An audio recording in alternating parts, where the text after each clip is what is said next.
So hi, When Looking Eyes podcast. I'm Shane. I'm Glory. And we're here with. I'm Dominic from the Ghost Club. I have some questions to say about the new album, King Whatever. So congrats on that, by the way. How do you feel about the response to it so far?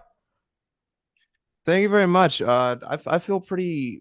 It feels pretty great. I mean, it had been something I've been working on for a pretty good while. So when people would, give me kind words about it, obviously that's always going to feel great. And I was a little bit worried just because it was a little bit different than what I had going on before. So it's nice to see, reception go the way you want it to whenever you try to, break off from what you're doing before. Because sometimes you can do that and it can alienate people, but then sometimes you can just, evolve and people will let you do that, I guess. Hell yeah. Well, I'm glad that the response has been good so far. Album is fucking sick. I enjoyed it a lot. Loved it. Yeah. Thank you so much. Thank you. Yeah, of course. Yeah, of course. So is there any meaning behind the album title or cover art? Yeah, the name comes from the song King Whatever, and when Eric Palmquist and I were writing that song, it was we were looking for like a way to insult somebody, I guess. Like and we didn't want to like use any swear words, but it's like, how do you make somebody that is like, I guess not an adversary, but like somebody that is an antagonist in your life without like being overtly mean, but try to be clever about it. And it's like, okay, you're the king of what? It's like, well, whatever. Like, and he didn't like that at first. And I kept like persisting. I'm like, I really think we should make this song King Whatever, because it's just like, all right, you're the king of like just nothing, I guess. Mm-hmm. And I started feeling a little bit that way about myself just in life. You always have those periods of like self-doubt. And it's like, okay, well, I'm doing this and I have an ego about what I'm doing. And I don't like to feel important about what I'm doing. So that kind of, it made the most sense for us to call the album that. And that picture that we had taken, we were lucky to get that. There was an old like parking garage in the middle of downtown Pittsburgh that was being demolished, and the guy that I had was like, you know what, let's just jump this fence. I have some film on me. We could probably get like a pretty cool photo of this. And we took a bunch while they're demolishing this, and they, called the cops, kicked us out. Oh, yeah. And that one just kind of made a lot of sense for me because I'm like kind of like sitting down at somewhat a throne of just rubble. Mm-hmm. And the whole album to me was just kind of like rebuilding what I was trying to do with my life and in music. So that was kind of the meaning behind that. Huh. Gotcha. Badass. Yeah, it's fucking awesome. At what point did it show itself that King Whatever is going to be the title track and that's going to be the title of the record? Was it like from the get-go, or was there a point in the writing process where you're like, this kind of describes everything? Honestly, as soon as I had suggested that and I got no response from it, I was like, okay, this is something I'm like, I told him, Eric Palmquist, I'm like, if there's one thing that I'm going to die on a hill for this album, it is literally just this song name, so we can roll with that. So it was pretty immediate. It was pretty immediate because I'm always like on the fence if I don't write something that's like super meaningful to me to just make up some phrase. Not saying it's wrong to do that. Some people have really great ones. I just didn't want to seem too pretentious, I guess. And so it's like you either have the choice of naming it after a song, or if you haven't named it after the band, then they just do that, I guess. So that kind of just lined up pretty perfectly for me, I guess, if that makes sense. Makes sense. Yeah. So can you tell us a little bit about your writing process for the album? This one kind of went on in two different periods. There is one half of the album that's like very just stripped back rock and roll with just guitars and minimal synths. And I did that during COVID, like in 2021. So those songs have been like sitting around for a bit. And the second half, I kind of wanted to do a little more heartland rocky, like Springsteen, modernized Sam Fender type stuff, I guess. And I had a full band by then. Like when I wrote the first half, it was still just me, and we hadn't figured out like the live group. But by the time the second half of the album was written, I had a solidified lineup that's still like what we're using now. and I let those folks come in. So there was a lot more saxophone, there were a lot more keys and a little more intricacies on the guitar rather than just like riffing it out and soloing. Like there was a lot of So, acoustic guitar that our guitarist Isaiah really played stuff that I wouldn't be able to play, and it kind of yeah. like helped it a little bit. So, were there any growing pains, I guess, with involving the new band members into your writing process? In the writing process, no, because like once I had found the right group of people that I had around me, where everybody just kind of was getting along with each other, it was pretty seamless because Mm, I had gone in and I had like written the lyrics and the melodies and gone like a basic structure of the song. I just didn't have the instruments filled in. mm, So they were very respectful of like trying to make sure that what I was doing was true to what I wanted it to be instead of like trying to really change it. So like if they offered something and I wasn't like the biggest fan of it, they didn't like take it super personally. They just wanted to, I guess, achieve what we were trying to go for instead of, I don't know. Like sometimes those situations can get very tense, mhm. because obviously when somebody suggests something sometimes and it doesn't get picked up, or if you're in a string of getting things shot down, that can obviously not feel too great. Mhm. Yeah. But it's funny. I can't remember too much of that going on, so it's interesting that you mentioned that because like for the first time, those dudes just really all came together and helped, which is Hell great yeah. because that's somewhat rare sometimes. I feel because there's always Absolutely. conflict no matter in any group environment. I feel like there's always conflict, Hmm. Yeah, Yeah, so especially and even in the like, especially go on. getting a full band to step up and all contribute is mhm. not always the easiest task. So No. that's fucking awesome. Hmm. Yeah, no, it was definitely great because like they know when to tell me to like when they're being honest about something because not every idea that I have is going to be a good one. So I would throw something out and they wouldn't just yes me to death. They would tell me like, okay, I understand what you're going for, but like maybe we should, try something else. And then Yeah. we would look for something else. And then sometimes it would work and sometimes it wouldn't. But when it works though, it's great because you could just like keep yesing somebody over and over again and just yes your way through a song or a record. And I'm just glad that I have some folks that just want to be on board and help. Hmm. Oh yeah. Hell yeah. So, so what song off this album took longest to write, and which one is your personal favorite? It's been such a long time since the first part of it went down. So all those were pretty good. This last one, the last trip we did out, let me think. Honestly, I'd say the song If I Fell was probably the longest one for me just because I was trying to be like as sincere without being corny or way too sappy. Mhm. Mm, And I do remember us just like me and Eric Palmquist just sitting there because he'll go over like every lyric with me to make sure that I'm saying what I want to be saying. mm, And there were some things he's like, okay, we got to change this. And I think we can do way better. And there was just like a good hour of me staring in the studio just to get like one line for the second verse down. And then once we got that, we went through. But um it's also interesting too, just because like every one of the songs we did, we would get done, at least with the writing part of it, through an entire day. Even if we were like really behind, we would just somehow either just push through the night or get it done right before the day would be over. So mm. but there were definitely ones that felt longer, like that one when you're just sitting for one line or one word. And Yeah. but And you, I guess you don't mind like sitting down and really nitpicking and getting into each song. Like that does that drive you insane, or are you able to kind of keep it together in those moments? that doesn't drive me insane, I guess, because like I come in with like I work on these songs by myself, like before I bring them into a studio to like get through the like finalized writing. Mhm. Mhm, And a lot of that's me nitpicking. mhm. And sometimes like a week will go by and I'll just like not touch the song. Um, but I honestly prefer going through every single thing and like touching base with it Because there were points when I wasn't doing that, where I would just like write something for the sake of writing it, and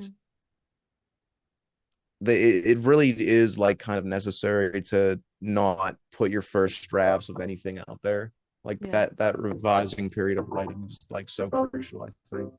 Mm-hmm.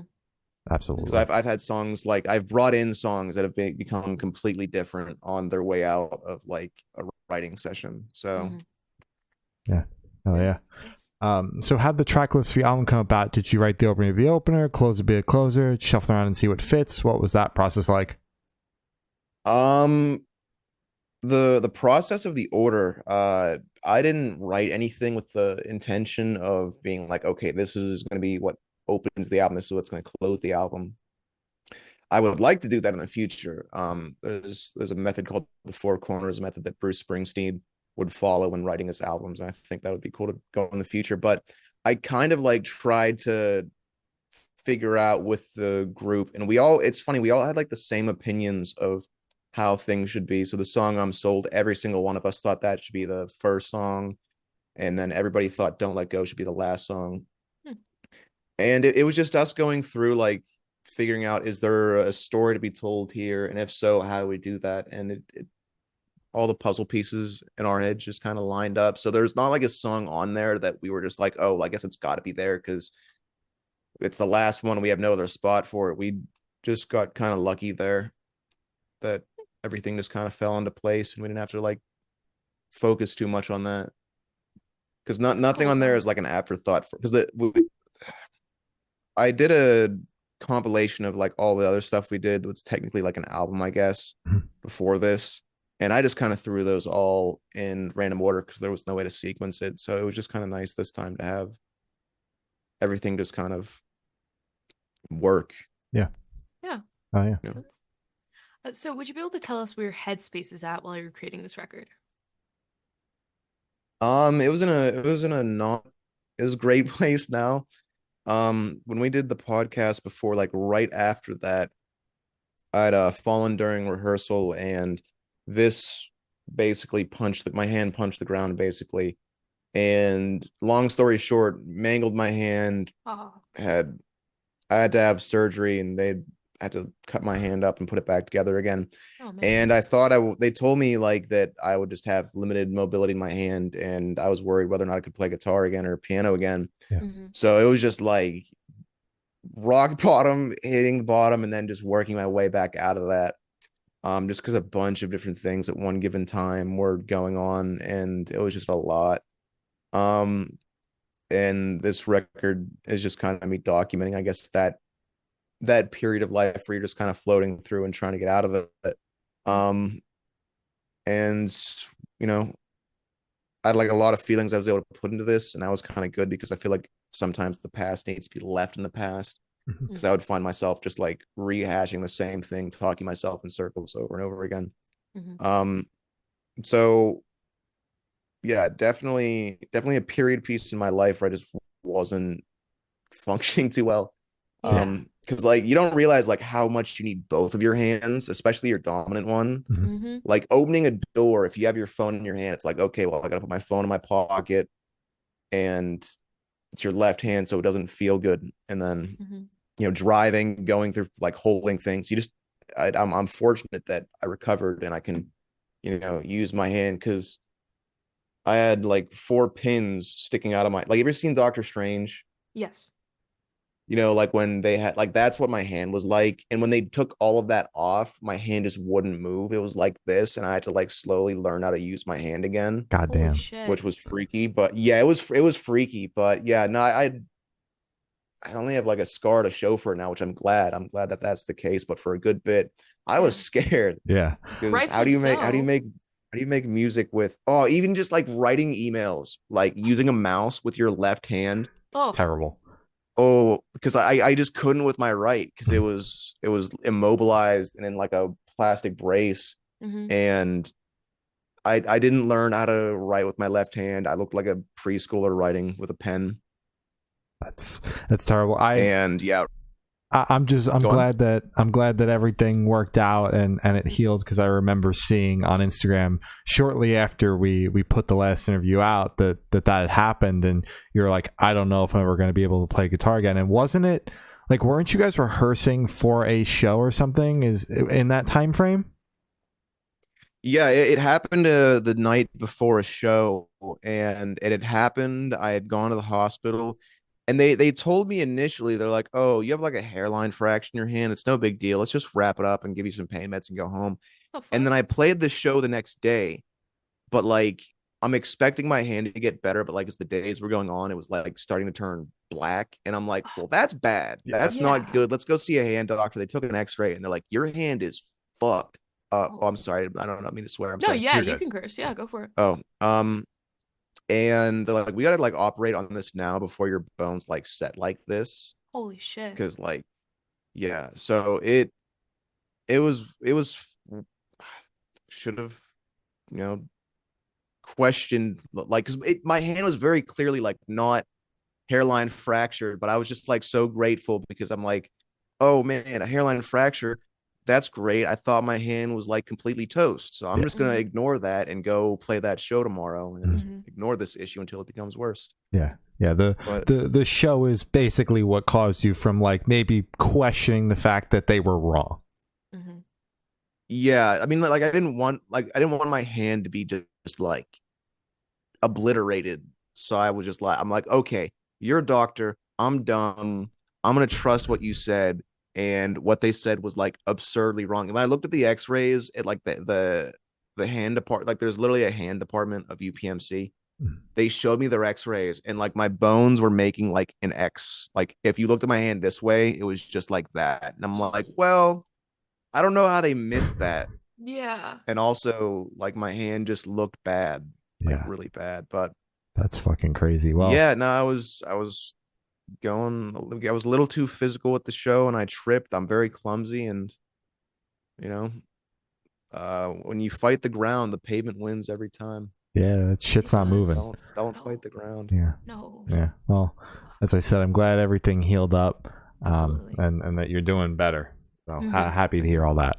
How do you recommend your fans to listen to this album for the first time? Should you do in the car with friends, in the dark with headphones on? Is it a workout album, party album? What do you personally recommend? I mean, honestly, whichever way people prefer to listen to their music, because I know like my preference of listening to music is just get in the car, even if I have nowhere to go, and just drive. Like I'll do that to relax. I'll Mhm. get up in the morning, I'll go get like some coffee or something, and I'll just drive and take in the day and listen to some music. Um, they don't have to listen to it front to back, but like I'm not like trying to be overly confident, but I was actually pleasantly surprised listening to this from my perspective of how it sounded front to back. Mhm. Um, but yeah, no, like whatever people do to listen to music, I feel is the best way of doing it.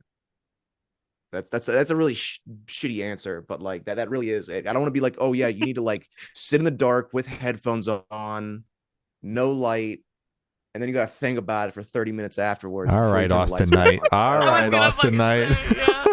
Damn. Wait, did he say that? I wasn't That's even what he says quoting for anybody. every that's what he single says about album. every record. He didn't say it to us. We haven't had him on the show, but that's what he says before every record. He like tells the fans how to listen to it. And I Mhm. remember pretty clearly that Greatest Hits, he said that you should listen to it that way. So Yeah. we're just joshing you. Mhm. Yeah, no, there's nothing wrong with if people like if I made an album that was that good, then I would probably say that. And if anybody else feels that way, sure, I'll give it a shot. I'll turn the lights out and I'll try to listen to what you're trying to tell me. But Mhm. yeah, no, for me, it's just I my philosophy with it is like I'm gonna have a conversation with folks with what I'm doing, even if it's just like, hey, how are you doing? Like I when I wrote this, my objective was do not write anything that you wouldn't say to somebody. Hmm. Like because before I would think in writing with, you know, metaphors, and I would try to be a little too artistic. And there's nothing wrong with that. There's people that do that very well, but I'm just not one of those. And I was just trying to do as much as I could with the simplest tools that I had. Mhm. And that was just a conversation for me. So Hmm. however people like to talk is fine with me. Oh yeah, all right. Sounds good. But if somebody wants to turn out the lights and listen, I'm sure it would be a good time. Hell yeah. For sure. So this one should be super, super quick. Off top of your head, I want you to describe this album for new listeners in 3 words. No more, no less. Not parents rock, I guess. Because we, Okay. we we always our stupid slogan that we have is like, oh, this isn't your mother's rock and roll. It's just to be Okay. stupid. I like Yeah. that though. Yeah. That's good. Hell yeah.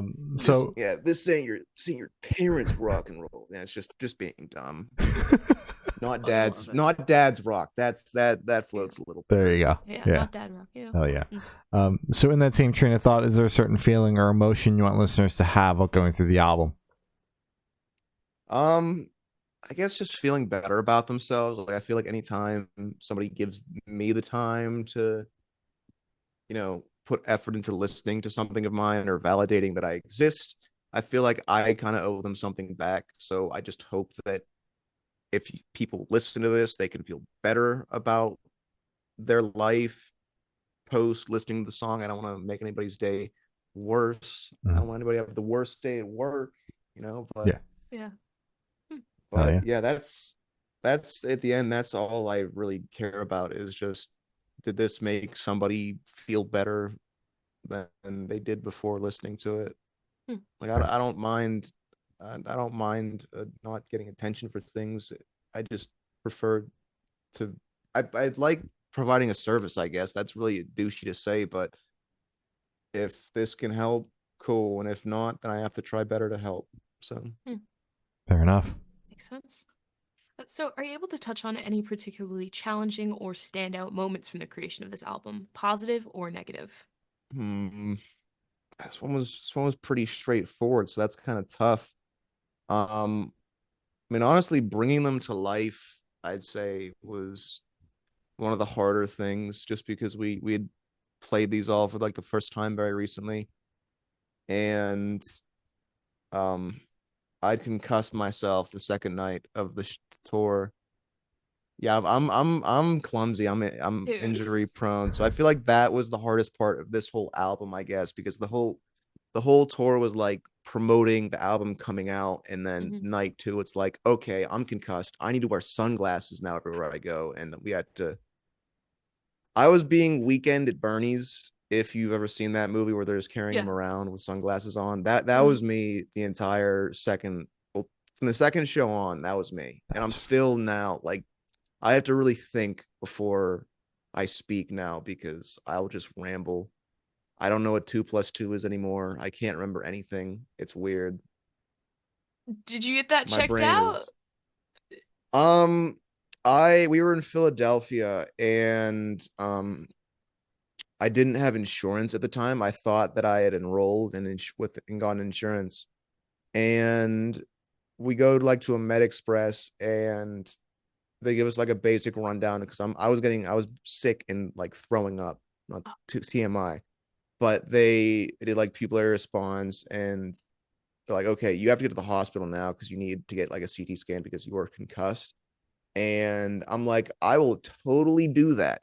And I left and I just went and slept for like 24 hours because I wasn't going to spend $3,000 to find out if I'm like dying. Because that was the only thing that it would show me is like, if my brain is bleeding and you're dying, Mhm. okay. But I was like, all right, well, if I'm going to die here, I'm going to die here. And if I don't, I don't. But I'm not spending $3,000 to do that. That was a terrible idea. I could have, like, in hindsight, if my brain was bleeding, that'd have been really bad. But Yeah. I didn't feel like spending $3,000 on a CT scan because our RV that we were taking had also broken down, and that was $3,000. So I'm like, I'm not getting 3,000 in a row twice. I can only pay for one of those things, and if I die, then I don't have to worry about the first one. So Jesus Christ. That's dark, but Holy shit. you're not wrong. I had been concussed before, so like I'd kind of knew what to expect, but this was like actually the worst one because I'd never gotten sick before, and people were just talking like through me, and I had no clue like really what was going on. So The band was pretty worried. They got me somewhere, and I appreciate them like helping me out. But I just had to like rest for a good while and then finish out the other 22 shows of the tour, which we made it, I guess, but that definitely didn't help recovering from the concussion. So I'm still like 2 months out, and I'm like 90% there. So I feel All right. Well, Glad you're 90% I'm here, I there. guess. yeah, I wish you good luck on the rest of your recovery. Concussions are no joke.